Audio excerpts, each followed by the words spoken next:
Hello students, आज हम लोग पढ़ेंगे लेक्चर 4 लाइट। हम लोगों ने थर्ड तक पढ़ लिया था मिरर के टाइप्स। मिरर के दो टाइप होते हैं, स्फेरिकल और प्लेन। क्या होते हैं मिरर के टाइप्स में? दो होते हैं। कल हम लोगों ने पढ़ा प्लेन और स्फेरिकल। तो पहले हम लोग पढ़ते हैं क्या, प्लेन मिरर, और समझते हैं इसके बारे में। प्लेन मिरर होता क्या है इसके बारे में समझते हैं, ठीक है। ऐसे मैं आपको बता दूँ कि ये देखिए ऐसे होता है प्लेन मिरर। घरों में जैसे लोग अपने ना, क्या होता है कि लिपस्टिक पाउडर किसको कुछ लगाना है, या कोई स्मार्ट बंदा है, माना कोई कल्लू कालिया है। कौन है ये? कल्लू कालिया। इसका नाम क्या है? कल्लू कालिया। कल्लू कालिया को कहीं जाना है सज धर के, तो कल्लू कालिया क्या है? ऑब्जेक्ट है। क्या है? ऑब्जेक्ट है। तो कल्लू कालिया यहाँ पे खड़ा है, तो इसका जो इमेज बन रहा है, मैंने कहा कि कल्लू कालिया का जो डिस्टेंस है मिरर से वो कितना है? 2 मीटर है। कितना है? 2 मीटर। तो इसका इमेज बनेगा, वो कहाँ बनेगा?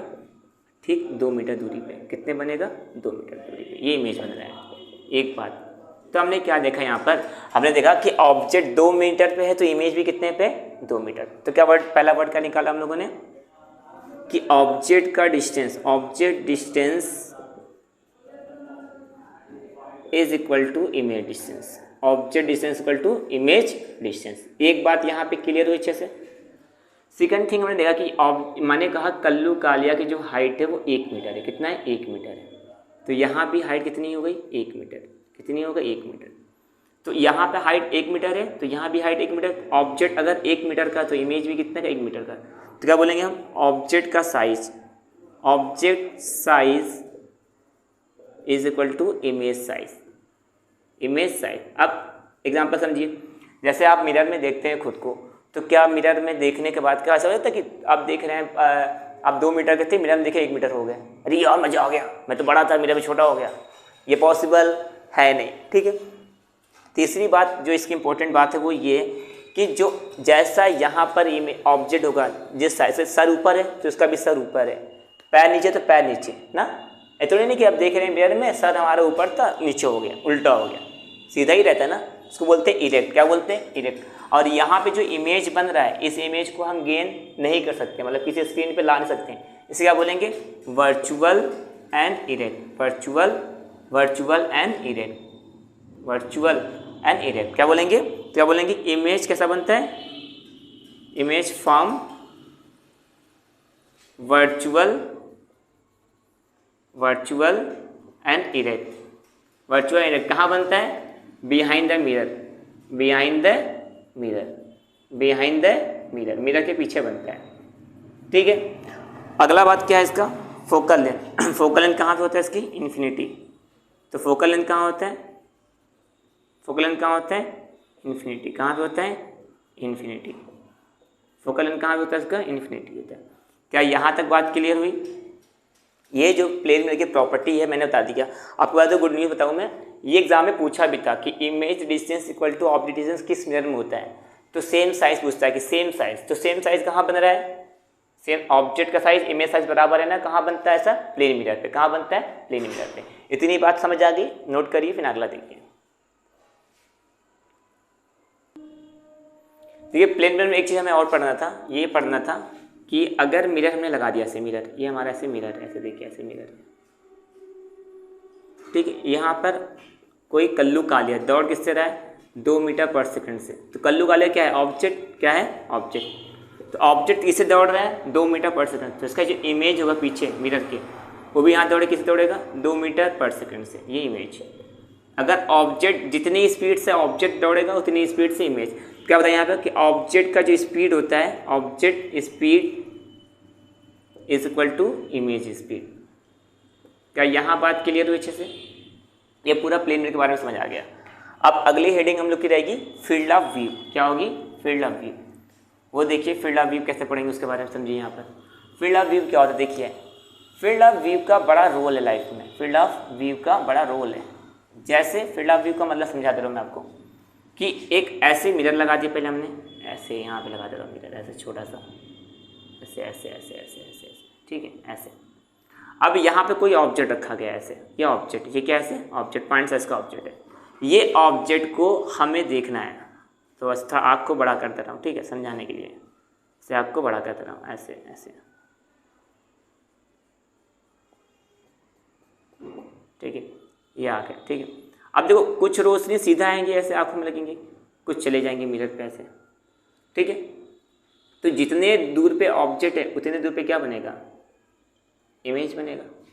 हमने कहा एक मिरर, एक लास्ट वाला रे यहाँ से गया, तो जो रे यहाँ से गया वो इधर आया, और जो रे इधर गया वो इधर आया। पीछे से एक्सटेंड कर दो, ऐसे ऐसे ऐसे एक्सटेंड कर दो, पीछे से एक्सटेंड कर दो, ठीक है। तो हमने क्या देखा, हमने देखा कि जो इसका जो मिरर के लास्ट एंड पे जो रे है, जो दो एंड ऑफ रे के बीच का जो गैप होता है उसे हम बोलेंगे क्या, field of view. End of two end of ray लिखेंगे two end of ray, that is the gap between, क्या लिखेंगे, the gap between two end of ray. जो दो, ये दो होगा, देखिए ये दो, इन दो रे के बीच जो डिस्टेंस होता है, जो गैप होता है, उसे हम क्या बोलेंगे, फील्ड ऑफ व्यू। क्या बोलेंगे, field of view.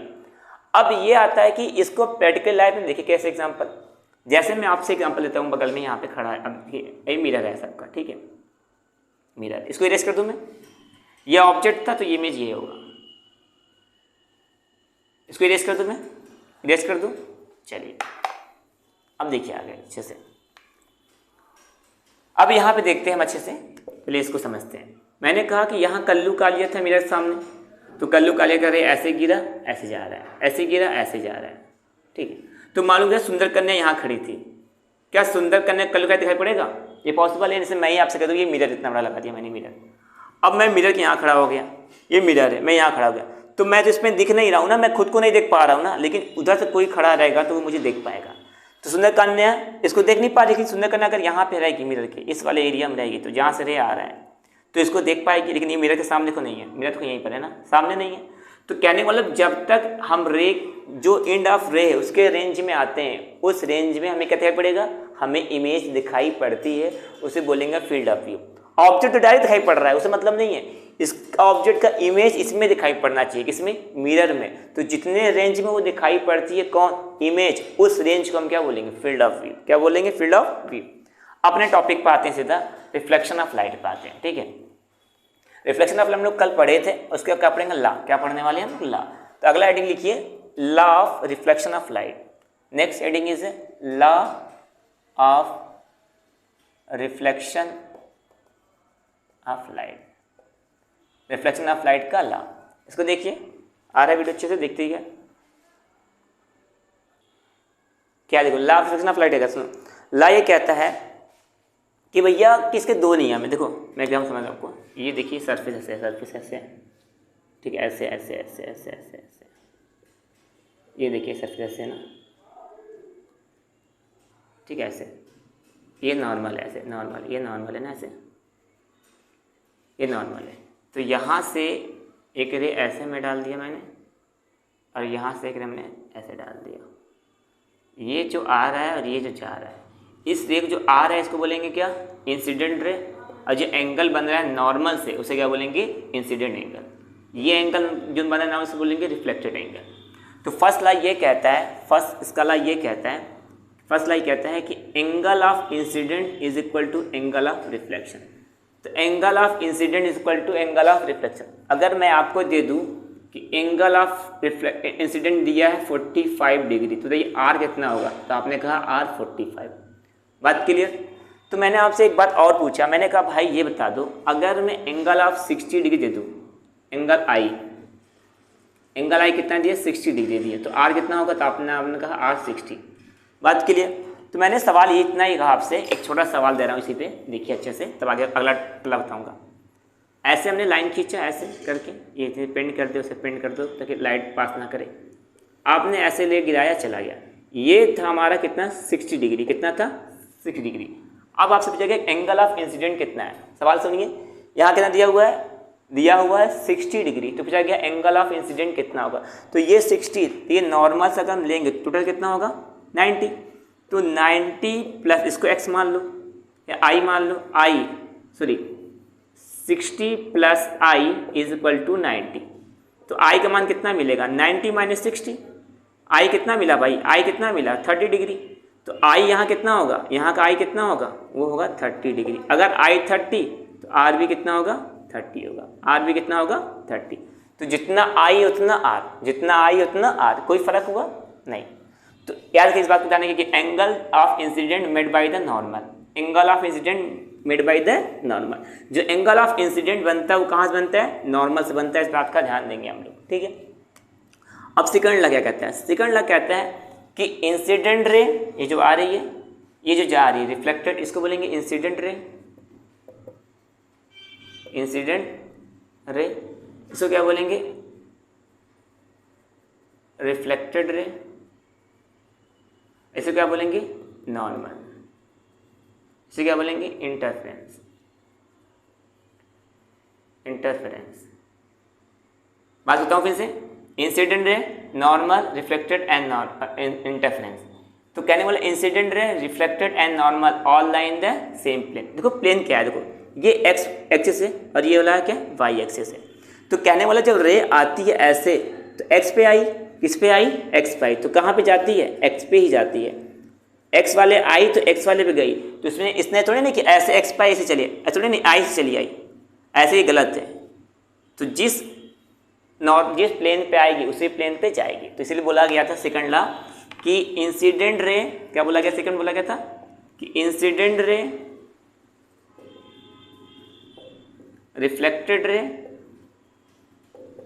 And normal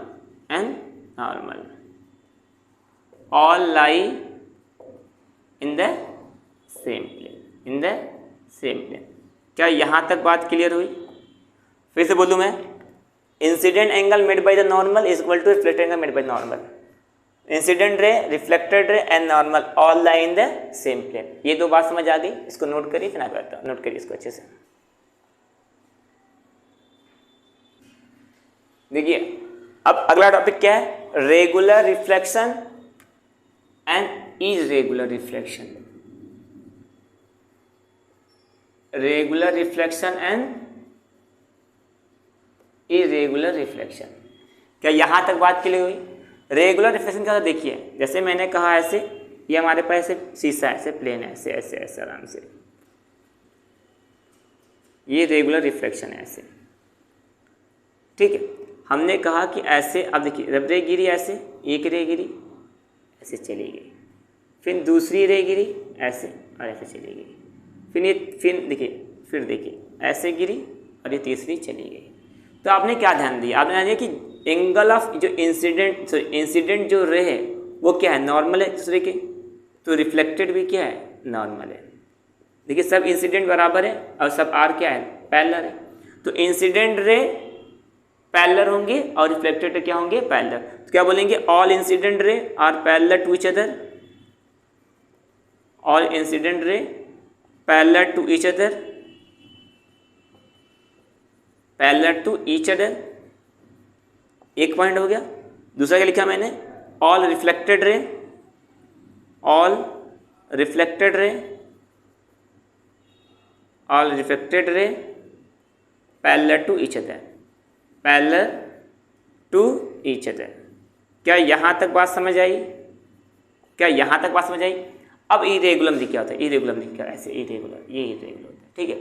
आपने रे गिराई ऐसे चली गई ऐसे, आपने रे ऐसे गिराई चली गई ऐसे, आपने रे ऐसे गिराई चली गई ऐसे। तो आपने कुछ ध्यान दिया इसमें कि सभी इंसिडेंट रे तो पैरेलल थे, लेकिन आर क्या था एंटी पैरेलल। आर क्या होता है, तो इसमें लिखेंगे कि all incident ray parallel to each other, all incident ray parallel to each other,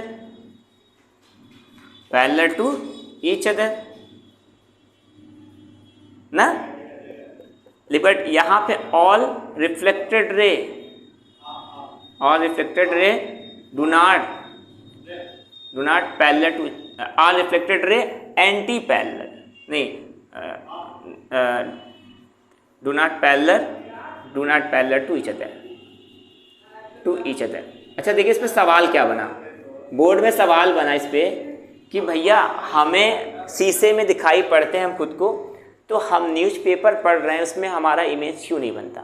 सवाल सुनिए, सवाल बना कि हम मिरर में देखते हैं खुद को, हमारा फेस दिखाई पड़ता है, लेकिन जब हम वही सीख इंसान अगर खुद को किसी न्यूज़पेपर या किसी जगह देखता है तो वो दिखाई नहीं देता। ऐसा क्यों होता है? तो ऐसा रीज़न यही यहाँ पे कि यहाँ पे टोटल रिफ्लेक्शन होता है, रेगुलर रिफ्लेक्शन होता है। कहीं भी चीज़, कहीं आप मिरर में या फिर कहीं ऐसे चमकदार चीज़ में देख रहे हैं खुद को, तो वहाँ पे कैसा हो रहा है रिफ्लेक्शन? टोटल रेगुलर रिफ्लेक्शन हो रहा है। और जहाँ दिखाई नहीं पड़ता आपकी इमेज, जितना खुद को नहीं देख पाते, वहाँ क्या होता है? वहाँ इरेगुलर रिफ्लेक्शन होता है। क्या मेरी बात यहाँ तक क्लियर हुई? चलिए ठीक है, यहाँ तक क्लियर हुई। आज के लिए इतना ही बहुत, क्योंकि नेट का इशू था। कल से फिर लाइव क्लास रहेगा आपका। ठीक है बच्चों, बाय बच्चों।